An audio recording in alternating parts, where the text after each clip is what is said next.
این هفته ماجراجویی با اصوات، از بلندگوهای آنچنانی گرفته تا بلندگوهای نامرئی اینچنانی و پوست الکترونیکی ژاپنی.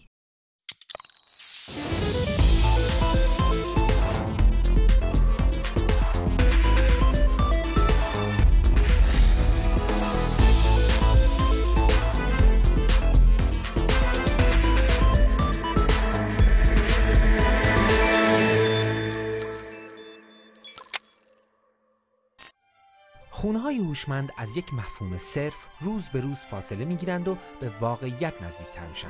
اگه خاطرتون باشه چند سال پیش به این خونه هوشمند سر زده بودیم. خونه‌ای که همه جاش از آشپزخونه تا در و دیوار اتاقاش با تبلت هدایت میشه و هر چند ماه یک بار هم هوشمندترش میکنن. برای کسانی که توی آپارتمان‌های هوشمندی مثل اینجا زندگی می‌کنند، احتمالاً گوش کردن به موسیقی هم اهمیت فراوانی داره. برای همین انواع و اقسام دم و دستگاه‌های مرتبط با پخش موسیقی اینجا نصب شده. این یکی از دستگاهایی که توی این خونه نصب ساخت شرکت لین، کارش پخش استریم موسیقی با کیفیت بسیار بالا از طریق وبسایت‌هایی مثل تایدل. یه چیزی شبیه به اسپاتیفای این تایدل، اما برای موسیقی‌های بسیار با کیفیت بالا. برای پخش موسیقی بهتره که اسپیکرهای خوبی هم داشته باشیم. این دوست بنفش ما که یک جفتش 12500 پونده همین کار رو انجام میده. وقتی که میان توی خونه نصبش کنن، مهندس صدا اون رو برای فضای اتاق مربوطه تنظیم میکنه. رنگ این پارچه روش رو میتونید به دلخواه انتخاب کنید، به نسبت دکور خونه میتونید عوضش کنید. البته هر پارچه‌ای هم نیستا، این پارچه مخصوص این بلندگوها ساخته شده تا صدا رو از خودش عبور بده. یا آهنگ خالتور بذار ببینم. اما بلندگوهای 1 متری هر چقدر که شیک باشن، باز ممکنه به نظر بعضیا زمخت و زشت بیاد. مثلا برای کسایی که میخوان صدا بیاد اما بلندگوها رو نبینن. شما توی این اتاق بلندگو میبینید؟ نه، برای اینکه بلندگوها اون بالا روی سقفن. تعداد زیادی بلندگوی کوچیک رو اون بالا کنار چراغ‌ها نصب کردن، بعد روش رنگ زدن تا دیده نشه. اندازه واقعیش اینه، اما چون تعدادشون زیاده صدا تمام فضا رو پر میکنه. یه نمونه هست که از اون هم نامری‌تره، برای اینکه توی دیوار کارش گذاشتن. اگه دست رو بذارید اینجا لرزشش رو حس میکنید، همینطور اینجا، برای اینکه زیر کاغذ دیواری گذاشتنش. اگه بخواید میتونید روش رنگ هم بزنید، اما نباید ضخامت رنگ از 2 میلیمتر بیشتر باشه. اگه نگران بلندگوهاتون هستید، شرکت تولید کنندش گفته که بعد از 15 سال میاد بلندگوها رو تعمیر میکنه، کاغذ دیواری و رنگ رو هم درست میکنه.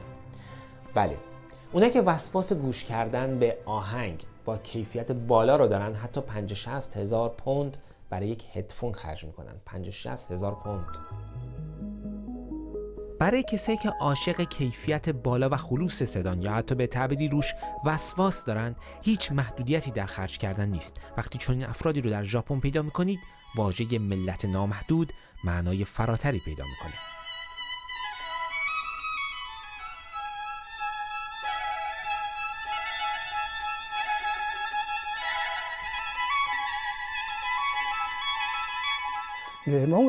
من از بچگی موسیقی دوست داشتم، ولی دوران دبیرستان و دانشگاه بود که درست فهمیدم موسیقی چه چیز شگفت انگیزی.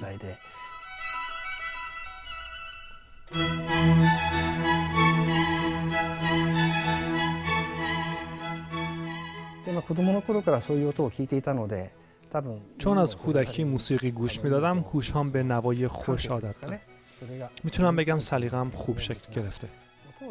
از وقتی شروع کردم جدی موسیقی گوش دادن، فقط میخواستم با کیفیت خوب گوش کنم. فکر میکنم هر خوره صدایی همینطور باشه. بعد مدتی تحقیق کردم تا اینکه 5 سال پیش که میخواستم خونه رو بازسازی کنم، دلو زدم به دریا و این استودیو رو توی زیر زمین درست کردم.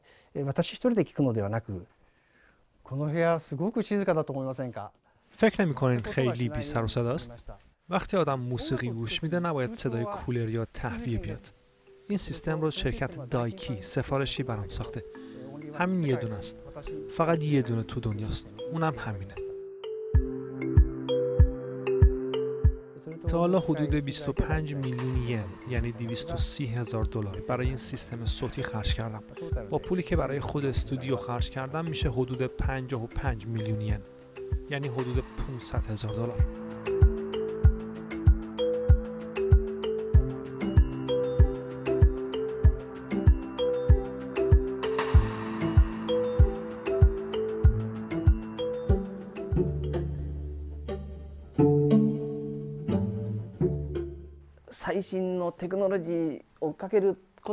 من فکر میکنم اون چه در دنیای صدا اهمیت داره لزوما دنبال جدیدترین فناوری صوتی بودن نیست. کارهایی که ما در هنگام ضبط میکنیم بسیار ابتداییه. مثلا فکر میکنیم زیر میکروفون یا آمپلیفایر یا مبدل چه چوبی بذاریم. شما اگه در پوش آمپلیفایر رو برداری و به جاش کریستال یا آهن یا مس روی ترانسفورماتور بذاری کیفیت صدا بهتر میشه. منتها بنیادی تر از همه اینها کیفیت برقه. به نظر من کیفیت برق خیلی مهمه. و برای تامین برق چنین تجهیزاتی همچین دکل برقی هم علم شده. و شگفت زده میشید اگه بدونید که جریان برق یک خونه معمولی چه بلایی سر کیفیت موسیقی میاره. این وسیله نویز برقی که از شبکه عمومی برق میاد رو اندازه میگیره. اول با برق شهر امتحان میکنم، بعد با برقی که از تیر برق شخصی خودم میاد.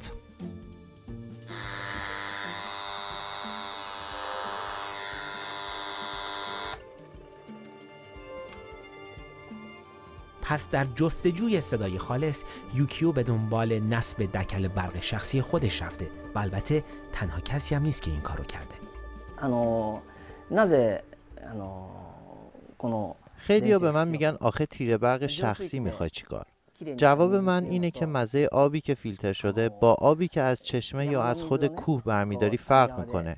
این هم تقریبا مثل همونه. تیر برق حدود 1.8 میلیون ین معادل $16,000 هزینه داشت. کسی که موسیقی دوست داشته باشه فرقش رو میفهمه. تفاوت کیفیت صدا حیرت انگیزه.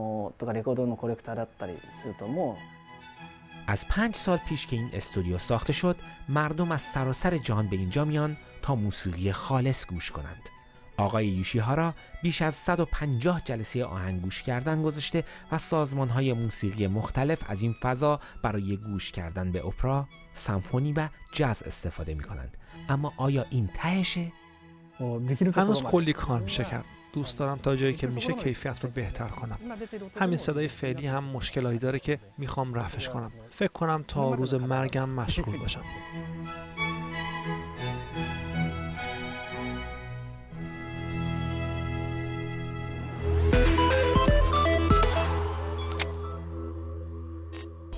در هفته‌ای که گذشت طرح‌های پیشنهادی به منظور آزمایش وسایل نقلیه بدون راننده در بریتانیا در سال 2019 اعلام شدند. اوبر یک همایش 3 روزه در ارتباط با خودروهای پرنده در دالاس آمریکا برگزار کرد و از نقشه‌هاش برای شراکت با تولید کنندگان هواگرد خبر داد. به نظر میاد اونا قصد دارن نمونه اولیه کارشون رو تا سال 2020 به نمایش در بیارن.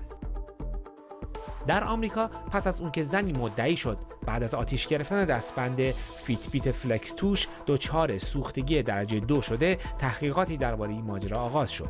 شرکت سازنده گفته به شدت نگران این واقعه است، اما خبری از وقوع حوادث مشابه نداره. شاید همه نخوان درباره تیپ و قیافشون از هوش مصنوعی نظر بخوان، ولی واسه اونایی که میخوان آمازون راه حلی ارائه داده به نام اکولوک. این ابزار جانبی الکسا دوربینی داره که امکان عکاسی یا فیلمبرداری از خودتون رو به صورت هندز فری میده و قصد داره تا با بهره گیری از یادگیری ماشینی و نظر کارشناسان مد کمکتون کنه که بهترین تیپ رو بزنید. پژوهشگران بخش کودکان بیمارستان فیلادلفیا در حال آزمایش یک رحم مصنوعی هستند و جنین‌های بسیار نابالغ بره رو در اونها پرورش میدن.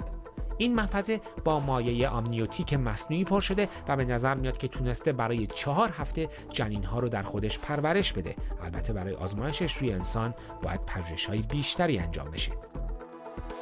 و دست آخر، دوست دارید در یک خونه چاپ سه‌بعدی شده زندگی کنید؟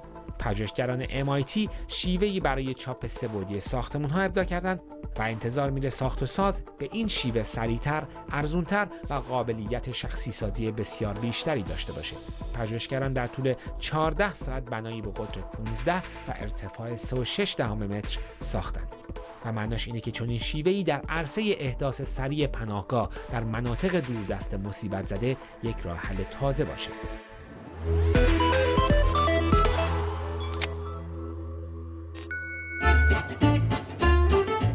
سامسونگ بالاخره گوشی جدیدش رو به بازار داد.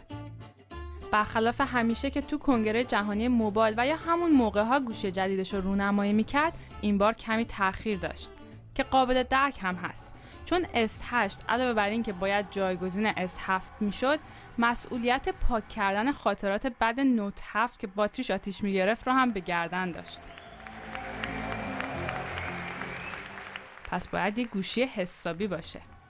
بعد از کلی مخفی کاری و سکوت، گوشی یا بهتر بگم گوشی‌های جدید رونمایی شدن. چون علاوه بر گوشی S8 یه S8 پلاس هم سامسونگ عرضه کرد که کمی اندازش بزرگتره، با صفحه نمایش 6.2 اینچی. S8 معمولی هم صفحش 5.8 اینچه. این الان مدل بزرگترش 8 پلاس که راستشو بخواین همین اولش که گرفتمش دستم، بعد اعتراف کنم یه جوری به دلم نشست. خیلی شیک و خوشگل و خوش دسته. من خودم خیلی طرفدار طراحی‌های سامسونگ نیستم، اما از این بدم نیامد. و با اینکه این مدل بزرگترشه و صفحه 6.2 اینچی داره، خیلی به نظر بزرگ و گنده نمیاد و راحت میتونید با یه دونه دست همچنان باهاش کار بکنید. دلیلش هم در واقع یکی از رمزاش اینه که سامسونگ اومده توی این گوشی این حاشیه‌های کنار و بالا و پایین رو تا یه حد زیادی حذفش کرده و اینطوری شده که تقریبا تمام جلوی گوشی تبدیل شده به یه نمایشگر و اینجوری شده که شما در واقع یه نمایشگر 6.2 اینچی نسبتاً بزرگ دارین، اما خود گوشی خیلی گت و گنده و بزرگ نیستش. اما داشتن این همچین صفحه بزرگ با این شکل مستطیلیش امکان این که بخواید همزمان روی چند تا اپلیکیشن کار بکنید رو فراهم میکنه. برای مثال میتونید صفحه رو به 2 قسمت تقسیم بکنید.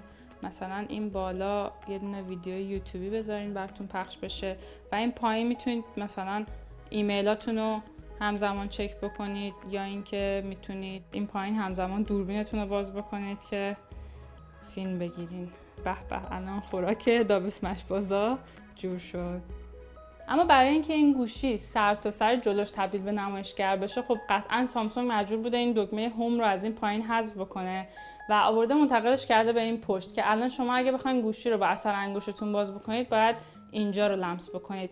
یه مقداری سر جای این به سامسونگ انتقاد شده برای اینکه دقیقاً کنار لنز این دوربین پشتتون قرار داره و خیلی امکانش هست که شما اشتباهاً لنز رو لمس بکنید و خب کثیفش بکنید. اما یه چیز خوبی این داره، اونم موقعی که میخواین سلفی بگیرید، شما فقط با لمس کردن این دکمه پشت دوربین براتون سلفی رو فوراً میگیره که خیلی حالت خوب و طبیعیه. شما به هر حال گوشی رو این شکلی نگه میدارین و دیگه لازم نیست این کنارا یا این پایین دکمه رو فشار بدین که باعث لرزش دستتون هم بشه. اما راه‌های دیگه برای تشخیص هویت صاحب و باز کردن قفل گوشی غیر از اثر انگشت که این پشت باشه، 2 تا راه دیگه هم داره. یکی تشخیص چهره‌تونه و یه چیز دیگه که جدیداً اضافه کرده توسط این حسگر اینجا مردمک چشمتون رو اسکن میکنه و قفل باز میکنه که خیلی خوب و راحته. برای اینکه بخواید فوراً گوشی رو باز بکنید، چشاتون اسکن میکنه و قفل گوشی رو باز میکنه. ولی خب اینم بهتون بگم که این 2 تا راه تشخیص چهره و مردمک چشم اونقدرهایی که فکر میکنید امن نیست. مثلا یه نفر اگه یه عکس خوش کیفیت از شما داشته باشه و وقت زیادی هم البته داشته باشه، میتونه اینو انقدر جلوی این دوربین بگیره و نهایتا ممکنه موفق بشه بدون حضور خودتون قفل گوشیتون رو باز بکنه. یکی از چیزهای دیگه ای که در این گوشی هست و سامسونگ خیلی روش مانور داده بیکسپیه. بیکسپی دستیار شخصی این گوشی هستش و خود سامسونگ ادعا میکنه که ویژگی‌های سیری اپل و الکسای آمازون و گوگل هوم گوگل رو یه جا داخل بیکسپی جمع کرده و در واقع ارتباط شما با گوشیتون رو خیلی راحت‌تر میکنه. در نهایت شما خواهید تونست از گوشیتون با فرمان‌های صوتی بخواید کارهای مختلف انجام بده، مثلا یه عکسی که گرفتین رو براتون روتوش رو تدوین بکنه، یا اینکه دستگاه‌های سامسونگ دیگه‌ای که تو خونه یا جاهای دیگه دارین رو میتونه توسط بیکسپی میتونید در واقع کنترل بکنید. اما فرمان صوتی در حال حاضر کار نمیکنه روش، مگه اینکه شما زبان کره‌ای بلد باشین. زبان‌های دیگه قراره توی آپدیت بعدی استفاده بشه. یه چیز جالب دیگه بیکسبی اینه که اگر دوربین گوشیتون باز باشه و شما بگیرینش به سمت چیزهای مختلف، میتونه اونو اسکن بکنه و براتون توی اینترنت پیداش میکنه، یا اگه کالای خاصی باشه میتونه مثلا لینک خریدش رو براتون بیاره و ازش بخواین که براتون سفارشش بده. در مورد چیزایی که نوشته یا مثلا مارک دارن کار راحته برای خرید کردن، اما چیزایی که همین شکلی هم مثلا مثل این عینک منو خیلی به راحتی نمیتونه برای خرید پیدا بکنه، اما میتونه توی اینترنت بگرده دنبال چیزای مشابه. گوشی‌های مدل S8 از همین ماه با قیمت پایه $750 به بازار اومدن. سامسونگی‌ها معتقدن که این گوشی قراره بازار رو بتره کنه. البته امیدواریم مثل مدل نوت 7ش خود گوشی نترکه.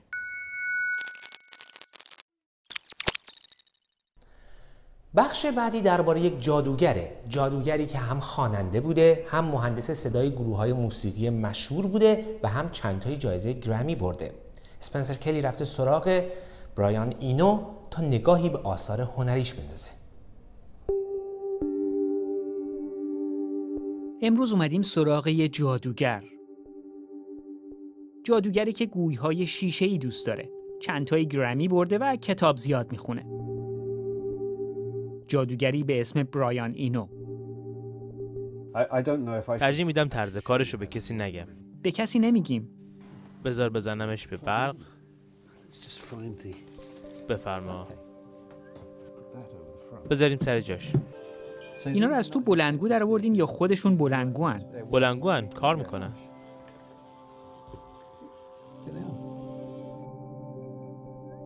و ایشون معروفیتشون به چیه؟ به کار با صدا. برایان اینو زمانی از اعضای گروه راکسی میوزیک بود. بعد که از اون گروه جدا شد، برای گروه‌های مشهوری مثل یوتیوب و کولدپلی و البته دیوید بویی مهندسی صدا می‌کرد. خودش به خودش میگه ناموسیقیدانی که با فناوری هنر خلق میکنه. بفرما، درست شد.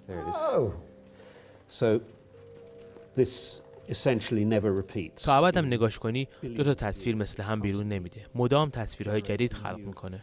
گاهی تصویراش انقدر عجیب و شگفت انگیزه که میگی 1000 سال به عقلم نمیرسید چنین چیزی بکشم. اینو عاشق چیزهای تصادفیه، هنر خود به خودی. ما هم به همین خاطر اومدیم سراغش. موسیقی اینو اتمسفریک و فضاییه. خیلی‌ها بهش میگن پدرخوانده موسیقی امبینت. آخرین کارش رفلکشن یا بازتاب مثل خیلی کارهای قبلیش غیر قابل پیش بینیه. اینو این دفعه به جای موسیقی یه اپ درست کرده که بر اساس قواعدی که خود اینو تعیین کرده موسیقی تولید میکنه. منتها هر بار که گوش بدین یه آهنگ جدید پخش میکنه.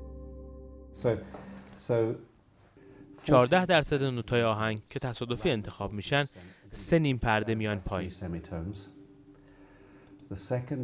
41% دیگه 1 اکتاو میرن پایین. یعنی 12 نیم پرده. یه چیزی بگم، ایشون دانشمند کوانتومه. فقط با احتمالات کار میکنه. درسته، همش احتمالاته. اینو هفته‌ها چه بسا ماه‌ها وقت گذاشته و این قواعد و احتمالات رو درآورده. از ترکیب این قواعد اصواتی تولید میشن که به طور تصادفی همدیگر رو تشدید میکنن، تکرار میشن، بالا پایین میرن یا اصلاً پخش نمیشن. هر کدوم اینا یه جور ترکیب صداهاست که میشه انتخاب کرد. بیشتر ریاضی تا موسیقی. من عاشق زنجیره مارکوفم. جالب اینجاست که این قواعد رو روی هر نوع موسیقی میشه پیاده کرد. وقتی روی موسیقی ضربدار و نسبتاً تند پیاده بشن، اثرشون خیلی بهتر دیده میشه. اول یه ریتم ساده میذاریم تکرار شه.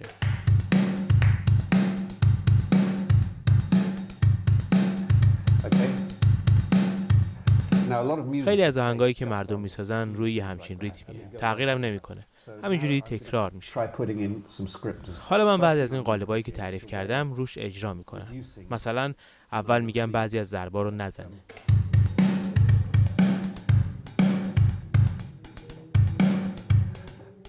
الان فقط 80% ضربای اولیه رو میزنیم.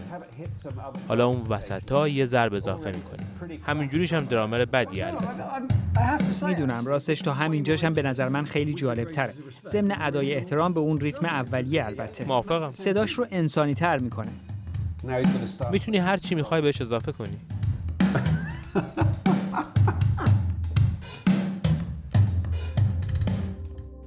وقتی آهنگساز آهنگ میسازه یه محصول نهایی میده بیرون. دیگه تغییر نمیکنه.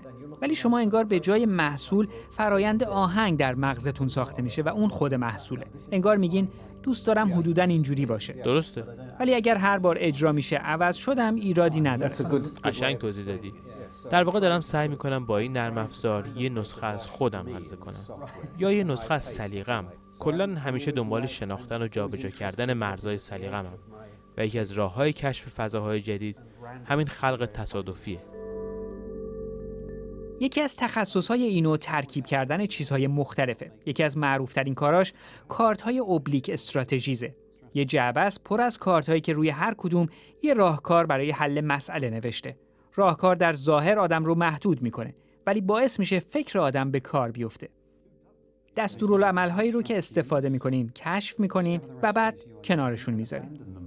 کامپیوتر هرگز چنین کاری نمیکنه. من بیشتر وقتا تنها کار میکنم. وقتی با آدمای دیگه کار میکنی اطلاعات مختلف بهت میرسه و هی از مسیری که داری میری دقیقاً به خاطر حضور آدمهای دیگه منحرف میشی. ولی وقتی تنها کار میکنی میافتی توی خط مستقیم و میری. با صورت متفاوت کار میکنین. این یکی خیلی مفیده. در مواقع مختلف معنی‌های مختلف میده. مثلا میتونه این باشه که سرعت موسیقی رو عوض کنی یا کاراتو با سرعت‌های مختلف بکنی. تقریبا مثل فکر کردن. مثلا خیلی خیلی سریع کار کنی یا خیلی خیلی آروم. مثلا 1 دقیقه طول بدی تا برسی به گیتارت، بعد یواش برش داری. یواش سیماشو وصل کنی. آیا هیچ وقت فکر کردین که برای موسیقیایی که اپ رفلکشن تولید میکنه کپی رایت بگیرین؟ سوال خیلی خوبیه. وقتی یکی اپو میخره مالک موسیقی که ازش میاد بیرونم هست یا نه؟ به هر حال به نوعی ساخته اونه. همه اجزاش مال منه ولی محصول نهایی کار اونه. بنابراین در نهایت فکر میکنین میشه یا نه؟ فکر نمیکنم به این سادگی‌ها بشه ادعا کرد که موسیقی منه. به خاطر اینکه تعریف آهنگسازی در دنیای مدرن به نوعی همینه.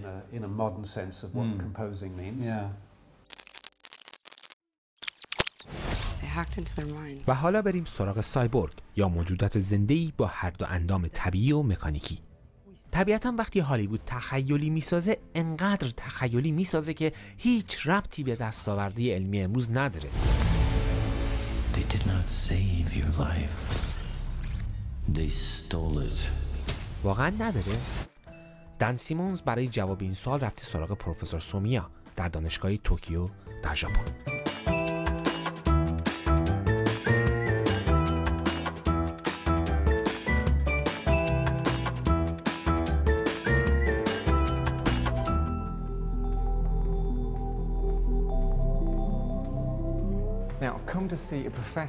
دارم با پای خودم میرم پیش دانشمندی که قرار سایبورگم کنه.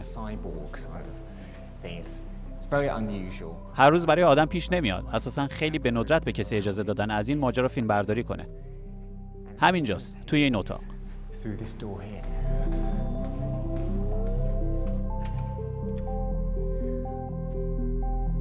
تیم محققان دانشگاه توکیو نازکترین مدار ارگانیک دنیا رو ساختن. اونقدر نازکه که از پر سبک‌تره و میشه مثل پوست دوم روی بدن چسبوند. هم مثل صفحه نمایش کار میکنه، هم میتونه چیزهای مختلفی رو روی بدن اندازه بگیره. با این لایه عملاً کارکردهای یک دستگاه الکترونیک رو منتقل میکنیم به سطح پوست بدون دردسر پوشیدن یا دست کردن. در واقع ماشین و آدم یکی میشن. تولید همین صفحه‌ای که روی دست من میذارن 3 روز طول کشیده. بنابراین خیلی دقت به خرج میدن. ضخامت صفحه 2 تا 3 میکرونه. کنترلش با نیمه‌هادی‌های پلیمری و الکترودهای شفافه. صفحه هم از نیمه‌هادی‌های ارگانیک و دیود ساخته شده. جالب اینه که با وجود ظرافت بسیار مقاومه. میتونی مچالش کنی یا اگه روی لاستیک چسبونده باشی بکشیش و مدار همچنان کار میکنه. در واقع میخوام امتحان کنم ببینم کار میکنه یا نه. پروفسور سومیا با همین پوسته میزان اکسیژن خون و ضربان قلب رو اندازه گرفته.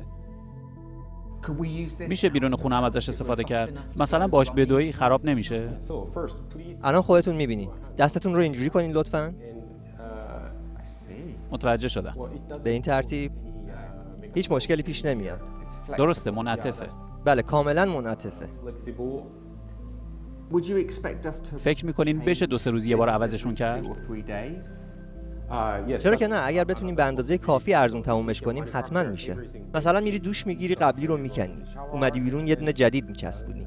گام بعدی اینه که تعداد رقم ها رو بیشتر کنیم و در مرحله بعد صفحه نمایش بسازیم.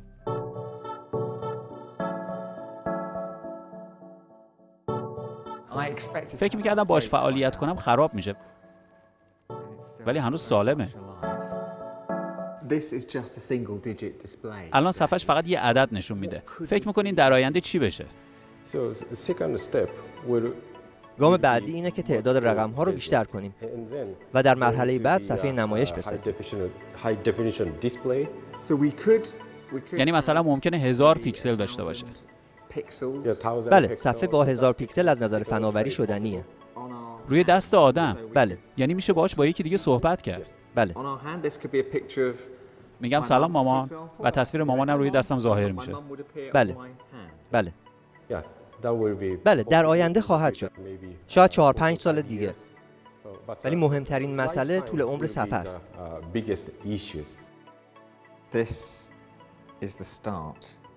این آغاز برخاستن سایبورگ هاست. به پایان برنامه هفته کلیک رسیدیم. تکرار این برنامه رو در وبسایت ما ببینید به نشونی bbcpersian.com/click یا از طریق یوتیوب BBC فارسی این برنامه و برنامه پیشین رو تماشا کنید. با ما در تماس باشید از راه ایمیل persianclick@bbc.co.uk، از راه توییتر با شناسه @persianclick و از طریق صفحه facebook.com/persianclick. ممنون از همراهیتون. تا برنامه بعد و موضوعاتی نو، بدرود و خدا نگهدار.